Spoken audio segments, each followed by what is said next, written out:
سابسو من çafekir Libernin gül froşek hat Dili min geş bu edemi Kulikin rengin peşkeş hat Dili min yek bu ne bu Beşu derde tjibu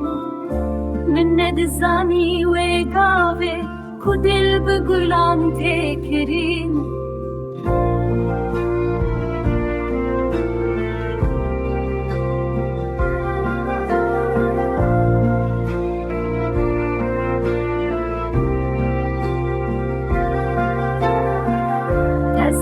Adım bzeramji teni bedil tefrotin Min got çava tefrotin Got be evina dili pak Min da dili khub tami Ve da min guli rengin Lin ha dili min dinari Dina beşu hasreti